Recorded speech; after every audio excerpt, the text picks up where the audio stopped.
નમસ્તે મિત્રો, હું છું નવરંગ સૈન અને સ્વાગત છે આપનું આમ ગુજરાતના અમેરિકા સ્પેશિયલ ન્યૂઝ બુલેટિનમાં.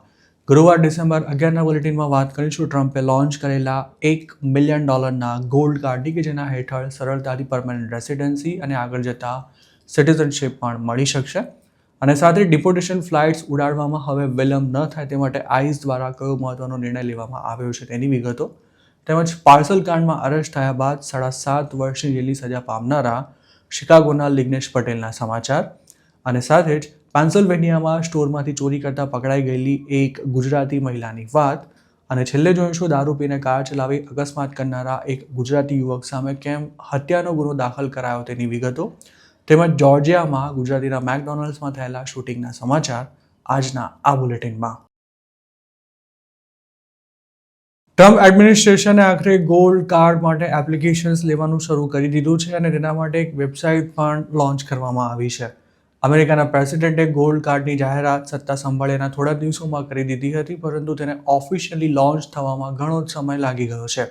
આ પ્રોગ્રામ હેઠળ $1 મિલિયન જેટલી રકમ ચૂકવનારાને અમેરિકાની સરકાર યુએસમાં એન્ટ્રી આપવાની સાથે આગળ જતા પરમેનન્ટ રેસિડેન્ટ કે પછી સિટીઝન થવાનો પણ મોકો આપશે. ગોલ્ડ કાર્ડ માટે અપ્લાય કરનારા દરેક અરજદાર પાસેથી $15,000 નોન રિફંડેબલ ડિપોઝિટ લેવામાં આવશે તેવું તેની વેબસાઇટ પર જણાવાયું છે. એપ્લિકન્ટના બેકગ્રાઉન્ડ ચેક બાદ DHS દ્વારા તેની ઉમેદવારી અપ્રૂવ કરવામાં આવશે અને ત્યારબાદ એપ્લિકન્ટે $1 મિલિયન પે કરવાના રહેશે. આ તમામ કાર્યવાહી પૂરી થતાં જ ગોલ્ડ કાર્ડ મેળવનારા રેકોર્ડ ટાઈમમાં અમેરિકાની રેસિડેન્સી મેળવી લોફુલ પરમેનન્ટ રેસિડેન્સ બની જશે. ગોલ્ડ કાર્ડ મેળવનારાને હાલ EB-1 અને EB-2 વિઝા હોલ્ડર્સને અપાય છે તે સ્ટેટસ અપાશે. એપ્લિકેશન અને ફી રિસીવ થઈ ગયા બાદ કાર્ડ ઇસ્યુ કરવાની પ્રક્રિયા થોડા જ વીક્સમાં પૂરી કરી દેવાશે, પરંતુ અમુક દેશોના લોકોને તેના માટે 1 વર્ષ કે પછી વિઝા અવેલેબિલિટી સુધી રાહ પણ જોવી પડી શકે છે. ગોલ્ડ કાર્ડની વેબસાઇટમાં દાવો કરવામાં આવ્યો છે કે વેઇટિંગ એટલે કે બેકગ્રાઉન્ડ ચેક સહિતની કાર્યવાહી પૂરી થયા બાદ એપ્લિકન્ટ તરફથી મળનારી $1 મિલિયન ગિફ્ટ અમેરિકાને સીધો ફાયદો કરાવશે. આ સિવાય એપ્લિકન્ટે અમુક સંજોગોમાં ડિપાર્ટમેન્ટ ઓફ સ્ટેટને પણ થોડી વધારાની ફી પે કરવી પડી શકે છે.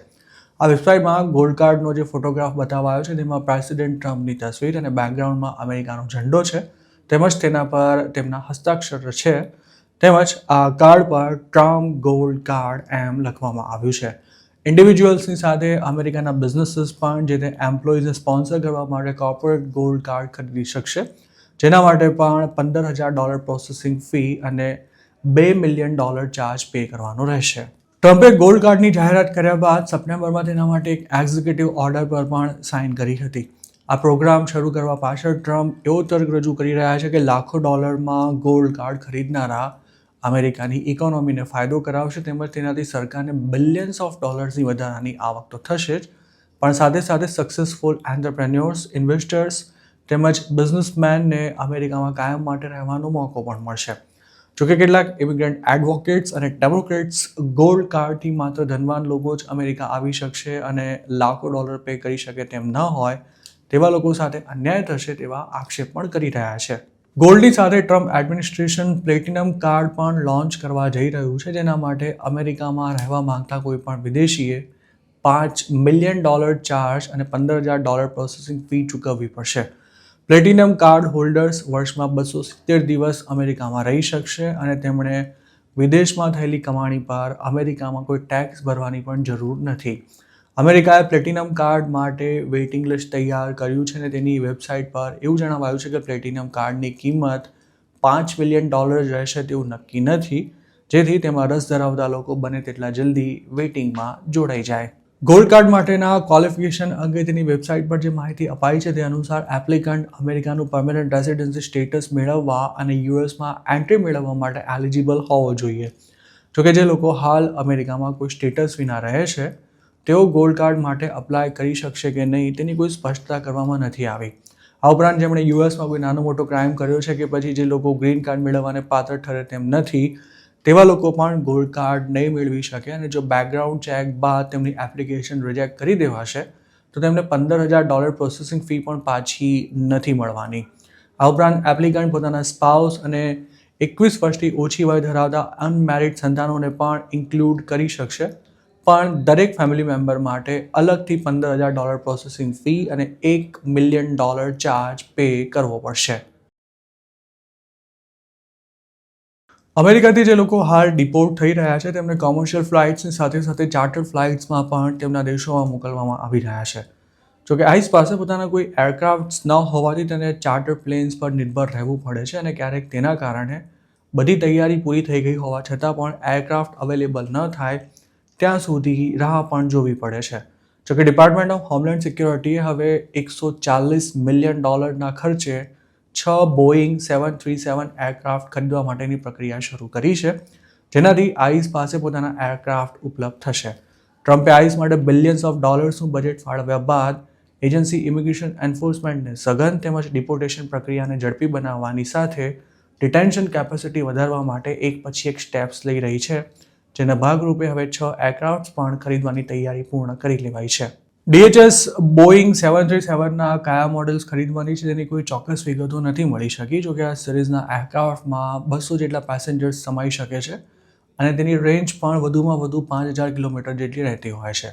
અમેરિકાથી ઇન્ડિયા આવી રહેલી ડિપોર્ટેશન ફ્લાઇટ્સની જો વાત કરીએ તો હવે 300થી વધુ પેસેન્જર્સ સમાઈ શકે તેવી ફ્લાઇટ્સ ઇન્ડિયા મોકલવામાં આવી રહી છે, જેમાં ઇન્ડિયન્સની સાથે સાથે આસપાસના દેશોના લોકો પણ હોય છે. આઈસ ડિપાર્ટમેન્ટ ઓફ હોમલેન્ડ સિક્યોરિટીના તાબા હેઠળ કામ કરે છે અને ડિપોર્ટેશન ફ્લાઇટ્સ ઉપાડવાની જવાબદારી આ જ એજન્સીની હોય છે.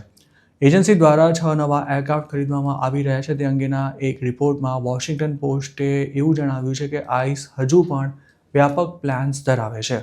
2025માં જ કોંગ્રેસે આગામી 4 વર્ષ માટે ટ્રમ્પના બોર્ડર અને ઇમિગ્રેશન એજન્ડાને આગળ ધપાવવા $170 બિલિયન જંગી ફંડને મંજૂરી આપી હતી અને આ જ ફંડમાંથી નવા એરક્રાફ્ટ પણ ખરીદવામાં આવી રહ્યા છે તેવું એક અધિકારીએ વોશિંગ્ટન પોસ્ટને પોતાની ઓળખ ન આપવાની શરતે જણાવ્યું હતું. ટ્રમ્પનો ટાર્ગેટ એક વર્ષમાં 1 મિલિયન લોકોને ડિપોર્ટ કરવાનો છે, પરંતુ આ ટાર્ગેટ પૂરો કરવામાં ધીમી ગતિએ થઈ રહેલી ધરપકડો તેમજ લાંબી ડિપોર્ટેશન પ્રોસેસને કારણે વિલંબ થઈ રહ્યો છે.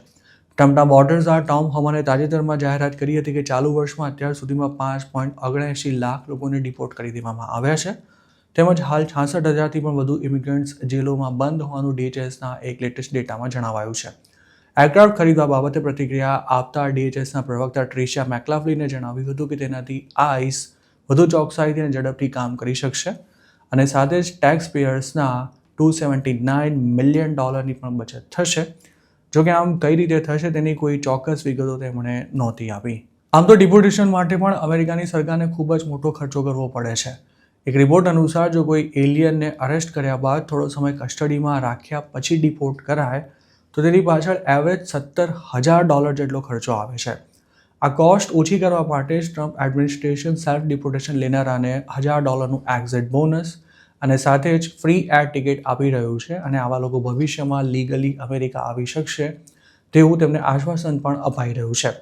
અમુક કેસમાં તો સેલ્ફ ડિપોર્ટેશન લેનારા પર એન્ટ્રી બેન પણ નથી મુકાઈ રહ્યા. જોકે તેમ છતાં સેલ્ફ ડિપોર્ટેશન પ્રોગ્રામને જોઈએ તેવો રિસ્પોન્સ નથી મળી રહ્યો અને અત્યાર સુધી 35,000 જેટલા લોકોએ જ તેનો લાભ લીધો છે. તો બીજી તરફ અમેરિકાની સરકારની નજરમાં આવ્યા વિના જ US છોડી દીધું હોય તેવા ઇમિગ્રન્ટ્સની સંખ્યા લાખોમાં થાય છે તેવું DHSનું કહેવું છે. અમેરિકામાં પાર્સલ કાંડમાં અરેસ્ટ થયેલા લિગ્નેશ પટેલ નામના 38 વર્ષીય ગુજરાતીને કોર્ટ દ્વારા 7.5 વર્ષની જેલની સજા ફટકારવામાં આવી છે. ડિપાર્ટમેન્ટ ઓફ જસ્ટિસના જણાવ્યા અનુસાર લિગ્નેશ શિકાગોની નજીક આવેલા ડિસપ્લેન્સમાં રહેતો હતો.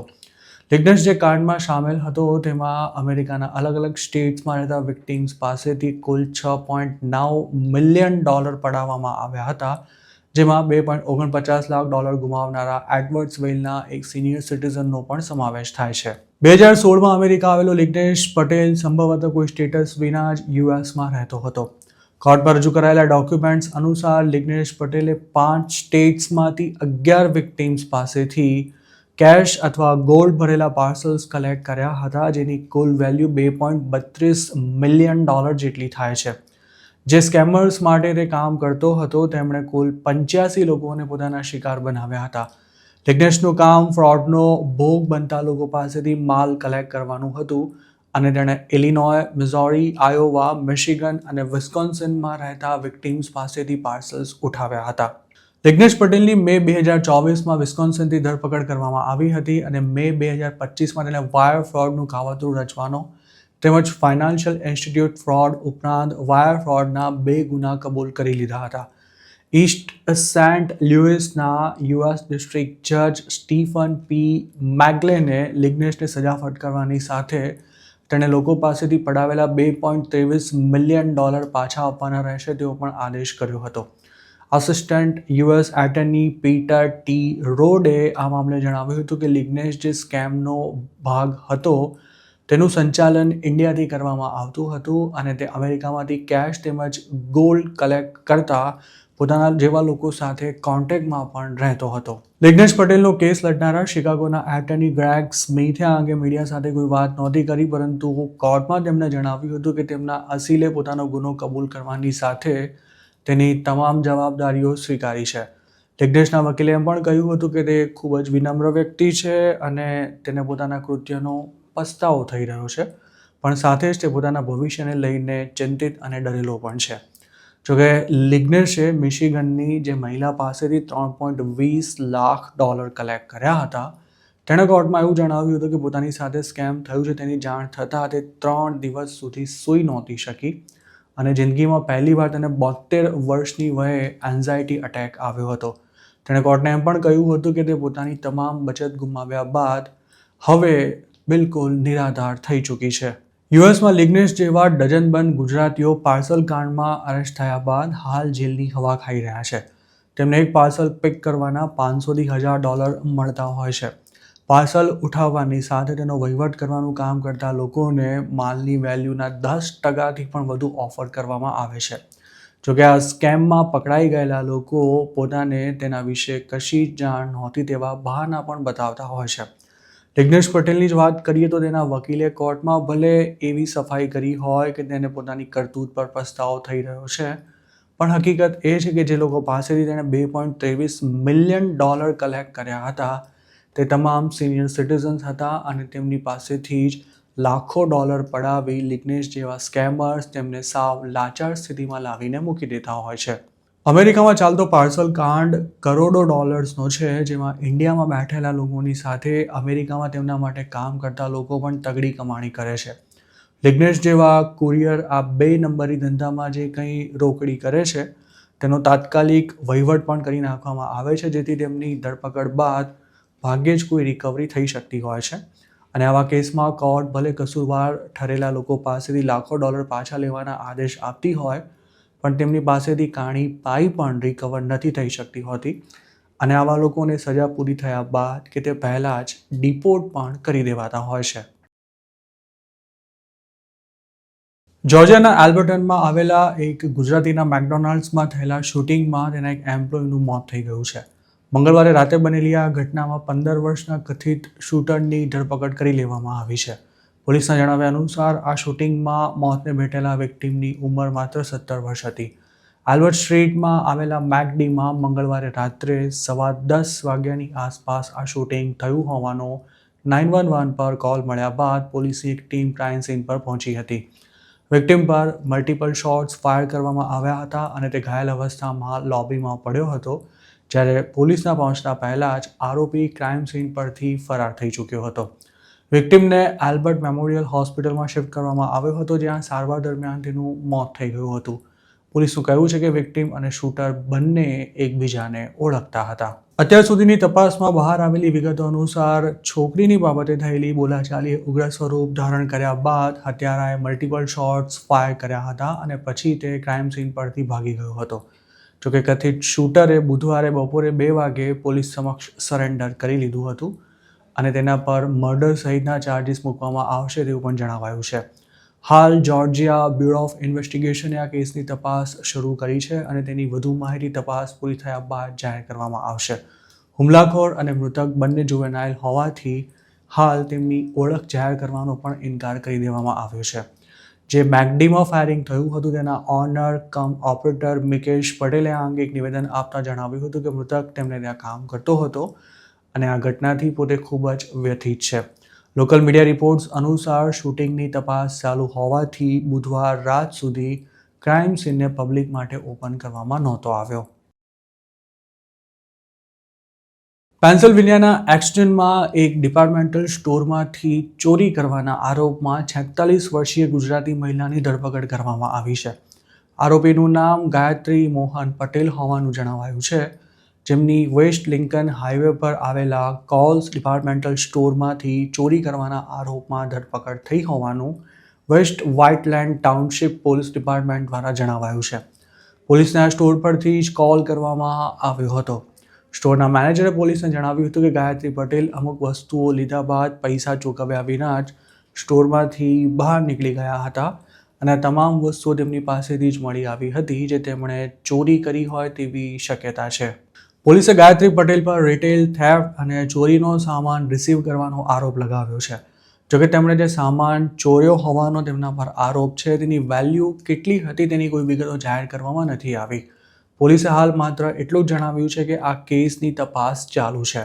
લો એન્ફોર્સમેન્ટ એજન્સીએ એવું પણ કહ્યું છે કે ગાયત્રી પટેલને ડિસેમ્બર 3ના રોજ અરેસ્ટ કરવામાં આવ્યા હતા અને કોર્ટ પ્રોસિડિંગ્સને લગતી કોઈ વિગતો હાલ નથી જણાવાઈ કે ન તો ગાયત્રી પટેલના ઇમિગ્રેશન સ્ટેટસની પણ કોઈ માહિતી ઇન્વેસ્ટિગેશન એજન્સી દ્વારા શેર કરાઈ છે.